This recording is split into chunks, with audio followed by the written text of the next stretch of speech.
Chairman peoples party Bilawal Bhutto کہتے ہیں کہ 26ویں آئینی ترمیم ختم کرنے کا اختیار صرف پارلیمنٹ کو ہے۔ سپریم کورٹ کا کوئی بھی بینچ انہیں آئین اور قانون ماننا پڑے گا۔ کہا حکومت کو مشورہ دیا کہ کوئی بھی فیصلہ کرنے سے پہلے اتفاق رائے پیدا کرنا ہوگا۔ چیئرمین پیپلز پارٹی نے کابینہ میں شمولیت سے صاف انکار کر دیا۔ یہ بھی بتایا کہ امریکی صدر کی حلف برداری کی تقریب میں کیوں نہیں گئے۔ آپ کو معلوم ہے کہ چین اور امریکہ کے درمیان کیا حالات ہیں۔ چین کے صدر کو دعوت ملنے کے بعد ضروری تھا کہ بھارت کی طرف سے بھی نمائندگی ہو اور بھارت کی طرف سے نمائندگی ہوا۔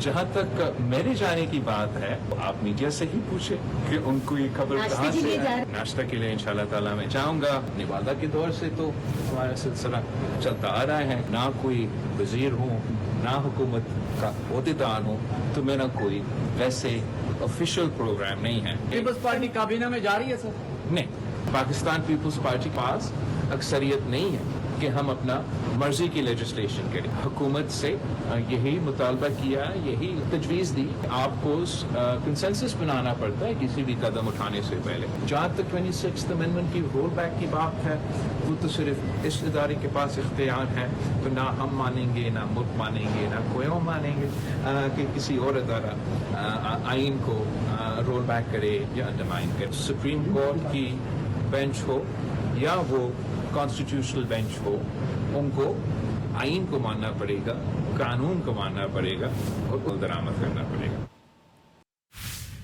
آپ کو معلوم ہے کہ چین اور امریکہ کے درمیان کیا حالات ہیں۔ چین کے صدر کو دعوت ملنے کے بعد ضروری تھا کہ بھارت کی طرف سے بھی نمائندگی ہو اور بھارت کی طرف سے نمائندگی ہوا۔